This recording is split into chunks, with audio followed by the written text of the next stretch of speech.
Canadian families from coast to coast are feeling the pinch. They're suffering, both financially, economically, and otherwise. And so, what can we do about this? Well, one of the things we need to do is take a look at where this all came from, why this has happened, take a look at what we had before as families in Canada, and where we need to go next. Let's go. Welcome to Bakes on Things. Welcome back to Bakes on Things. Today, let's talk about the people who actually hold Canada together. It's our families, our parents, and our kids. And let's ask a hard question that today's mainstream media across Canada will not ask. Are Canadian families actually better off after the last decade of Liberal rule? Because after looking at the numbers, I've got some bad news for you. They aren't. They're worse off, and potentially even getting into much worse off territory. And while Justin Trudeau, back when he was in rule, paraded around handing out benefits and signing daycare deals, real Canadians actually fell further behind. Because the Liberals gave with one hand, but quietly and under the desk bled you dry with the other. So today, we're going to compare the last decade under Trudeau to what families actually did have under the Harper Conservative government, and what they could have again today if Mark Carney would actually affect change. And it starts with the money talk. Who actually helped families out the most? Well, let's go back to the Harper government and the Harper era for a minute. Families got the universal childcare benefit, which was $100 per child under 6 per month, later raised to $160. It didn't matter if you were rich or poor, you got it. He introduced income splitting so that parents could even out their taxes and save up to $2,000 a year. The middle class tax cut right now proposed, $800. He cut the GST from 7% to 5%, saving families hundreds of dollars on everyday purchases over his entire term.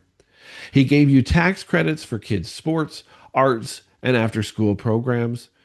And he created the now famous tax-free savings account so that families could actually grow their wealth without the CRA always lurking over their heads.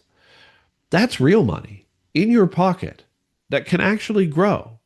That's trusting you as a family to manage your family, not to have Ottawa do it. Now, we fast forward to the Trudeau government, and he scrapped income splitting. Just gone completely. Didn't change it, didn't reduce it, gone. He killed the kids' activity tax credits. That was gone. He slashed the TFSA amount in the contribution room initially. That was gone. And then, conveniently, around election time, or close to it, he re-increased it. Why? Because he might save too much, apparently, or you might save too much, apparently. And sure, the Canada Child Benefit got bigger, and it is bigger, but only if Ottawa says you qualify. And if your income climbs, get ready, because they're going to claw it back. You want to make a bit more money to support your family? Congratulations. Your CCB then shrinks. That's not empowerment. That's dependency on government, which they consistently seem to be encouraging. The Liberal model is simple. Give you a check and then make damn sure you never outgrow it. Now, when we go further with this, we need to look at the big elephant in the room, which is the $10 a day daycare program. And let's talk about that $10 a day daycare program for just a second, because you hear the spin all the time. We're saving families thousands of dollars. We're the heroes. And yeah, in some places, that might actually be true. I'll give you that. But here's the catch. It only applies to licensed daycares. So good luck finding a space in those, especially with this poorly administrated program. It leaves at-home parents and grandparents out in the cold, and it leaves our independent daycare providers in homes also out in the cold. And it forces everyone into a government-approved model of childcare. Now, under Stephen Harper, he didn't tell you how to raise your kid. When he gave you the universal childcare benefit, he let you decide what was best. You could have used it for daycare. You could have used it for a home daycare. You could use it for grandma taking care of the kids. You could use it for a parent staying home if you wanted to. It was your call. If your kid was under 6, you got it. Under Trudeau, you get subsidized only if you do it their way. So, who's really pro choice when it comes to parenting? Because to me, it does not seem like this liberal government, nor the previous one, has any care in the world about that. Let's look at the big picture. The big picture around family costs starts with housing prices. They doubled under Justin Trudeau. The rent is completely out of control and continues to be today. Grocery bills, also insane, then and now. Childcare wait lists are so long, they're miles long. Student debt is still sky high for all of our students trying to get to a career. Yeah, you might get a bigger child benefit now, but guess what? That extra $300 a month, it's gone by the time you even buy food, fill the tank of gas, and pay your rent. Under Stephen Harper, a two-income family with 2 kids could realistically actually save. They had, let's look at it, lower taxes. They had far less inflation. Not saying inflation didn't happen, but they had far less inflation. They had stable housing costs. They had more freedom in how they raised their children. And then when you switch over to Trudeau, you ended up working harder. Okay. Because I think a lot of you would agree you've worked a lot harder over the last decade than you ever have before, but you pay more, you get less. And oh, by the way, if you complain about it, you get censored. They tell you it's because you're not grateful enough. Stop saying bad things about us. Well, here's the thing. Conservatives actually let families breathe, not just under Harper, but anytime conservatives have been in power. Liberals, they control them. This isn't about one program or even one leader. It's about philosophy overall. The conservative approach is simply this. Families are smart enough to handle their own business. They know what they need. Let's cut their taxes, give them real tools, and get out of their way. The liberal approach, completely different. It's, we know better than you. We're the government. We'll decide who gets what.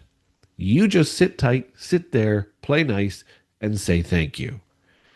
And here's the proof.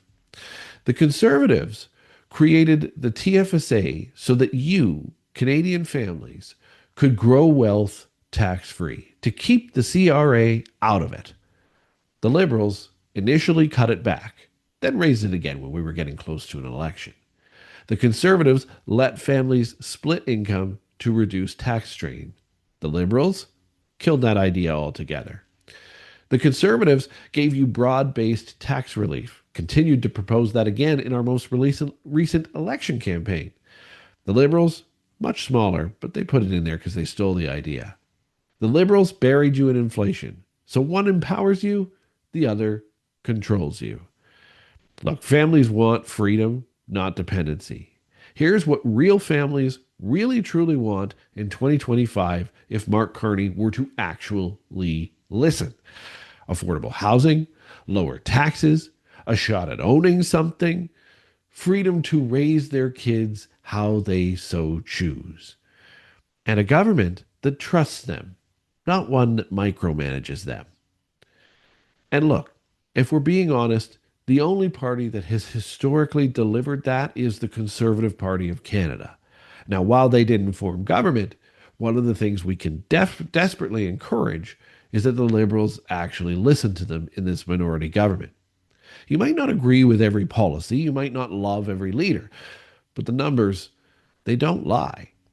Stephen Harper gave families more freedom, more money, and more options. Trudeau and Carney have buried them in red tape and record costs, despite the illusion that they're handing out money to you. You want a country that works for parents and kids again? Then we're going to have to work together in this minority government, or the Conservatives are going to have to team up with someone else to bring this government down. Because we need to start voting like we actually care here. Canadian families are strong. Canadian families work hard. They love their kids. They want better. But after 10 years of liberal rule that is now going into a potential additional 4, families are squeezed, sidelined, and slowly sinking. You want to fix it? Then it starts right now, right here, with telling the truth. And the truth of the matter is, families are suffering, and something needs to be done. They need to cross party lines, they need to erase those lines and fix it. Share this video, tag a parent who needs to hear it. Subscribe if you're sick of spin and ready for change, because that's what this channel is all about. Because families are worth fighting for in this country, and freedom is worth protecting. Thanks for watching Bakes on Things. I'm Chris Baker. We'll catch you next time.